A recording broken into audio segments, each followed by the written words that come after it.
Según la teoría electromagnética de Maxwell, todas las ondas electromagnéticas se desplazan con la misma velocidad en el vacío. A esta velocidad se le conoce como velocidad de la luz. Hasta el siglo XVII se pensaba que la luz se propagaba de forma instantánea, es decir, que tenía una velocidad infinita. Galileo abordó esta cuestión en su trabajo Diálogo acerca de dos ciencias, donde expone sus argumentos mediante el diálogo de varios de sus personajes. En 1676, el astrónomo danés Ole Rømer se basó de observaciones astronómicas para deducir que la velocidad de la luz en realidad era finita. Su conclusión se basaba en una discrepancia entre el tiempo predicho y el observado de los eclipses de la luna más interna de Júpiter.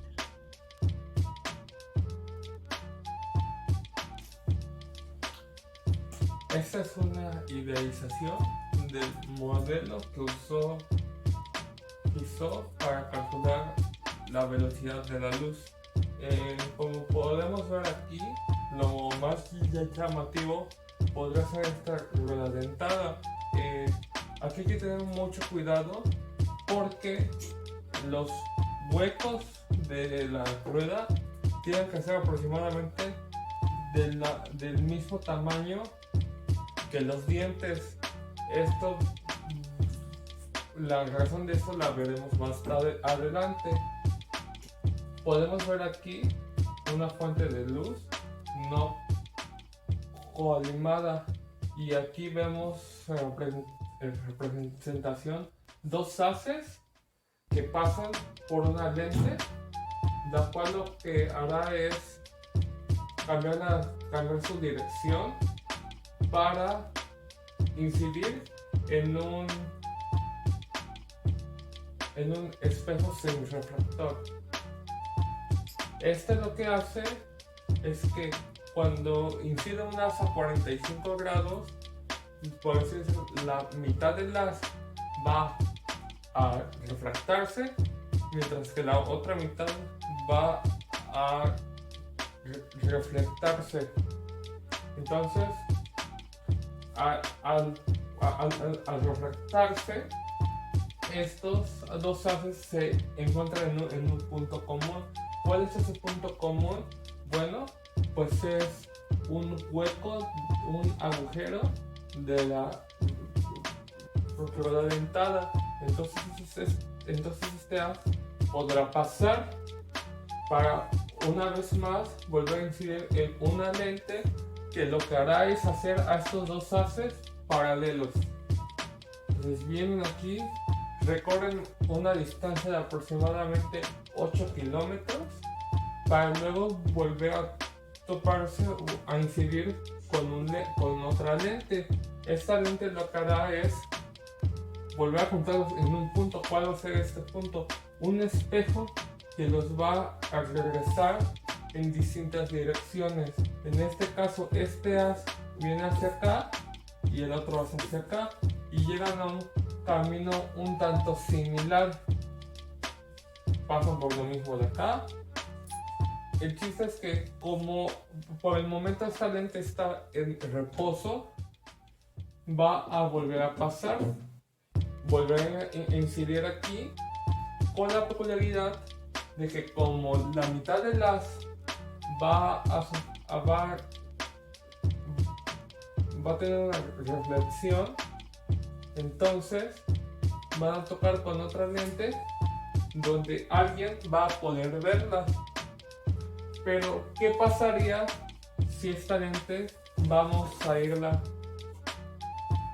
a aumentarle su velocidad progresivamente? Bueno, lo que vamos a ver es que por momentos el espectador va a perder de vista el haz.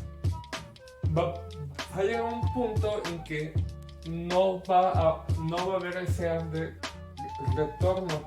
Aunque la luz pase por aquí, cuando vuelva, va a pasar, vuelve, pero va a encontrarse con un diente. Y así va a pasar siempre mientras esa velocidad se mantenga constante de la rueda. Entonces nunca va el que está en esta parte como espectador no podrá ver el haz. Sabemos que al llegar a una cierta velocidad dentada, el espectador dejará de ver el haz que viene de regreso, y al denotar la F como la frecuencia de esta rueda dentada, podemos decir que el tiempo que le toma de desplazarse un solo diente es igual a 1 sobre NF. A la vez, podemos decir que la velocidad de la luz va a ser aproximadamente una constante, que vamos a decir, si viene de aquí para acá, va a ser 2 veces esta distancia entre el tiempo que le toma, pero podemos ver que el tiempo que le toma de hacer a la luz, al haz de luz este recorrido, es el mismo que le toma a la rueda dentada disfrazar un solo diente. Entonces C es igual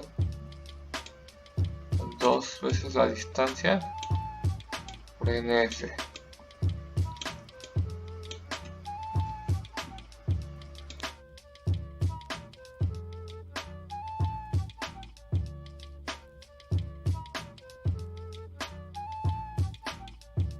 El siguiente gran avance en la medición de la velocidad de la luz se dio en el año de 1849, cuando Fizeau, utilizando el método del espejo rotatorio, logró obtener un valor de la velocidad de 313.300 km por segundo. La ondulatoria dicta que la luz debería viajar más despacio en un medio más denso, a su vez que la teoría corpuscular dicta lo contrario. Es por esto que en 1850 Foucault midió la velocidad de la luz en un medio más denso que el aire. Utilizando el mismo método que Fizeau, demostró que la luz viaja más rápido en el aire que en el agua.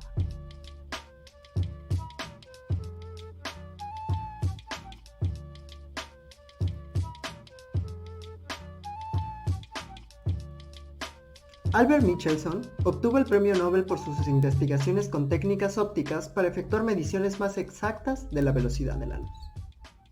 Por sus mediciones, se logró reducir en más de 1000 metros sobre segundo la incertidumbre.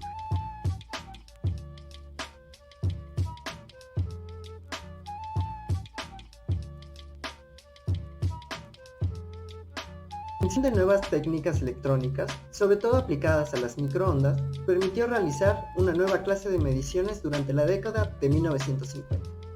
Por ejemplo, en 1951, Bergstrand midió la velocidad utilizando únicamente un haz modulado de luz, al mismo tiempo que moduló con la misma frecuencia la sensibilidad de la fotocélula. En 1956, Edge utilizó el mismo método, obteniendo resultados más precisos. En 1950, de forma independiente, Boll y Essen midieron la longitud de la onda y la frecuencia de una cavidad resonante de microondas, y luego calcularon su velocidad. En 1953, Froome utilizó un interferómetro de microondas para determinar de manera independiente la longitud de onda y la frecuencia, y después calculó la velocidad.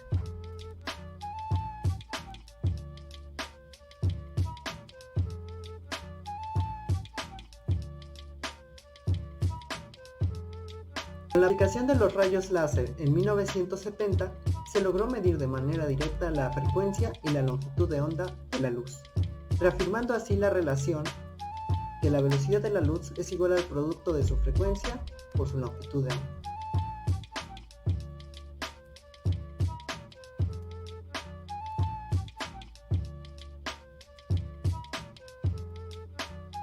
Medir la velocidad de la luz es difícil, ya que involucra la definición de las unidades de longitud y de tiempo. Como la definición del segundo se encuentra bien establecida por el reloj atómico de cesio, en 1976 y en 1983 se decidió darle la vuelta al problema, esto es, definir el valor de la velocidad de la luz para luego definir el metro en función de esta velocidad.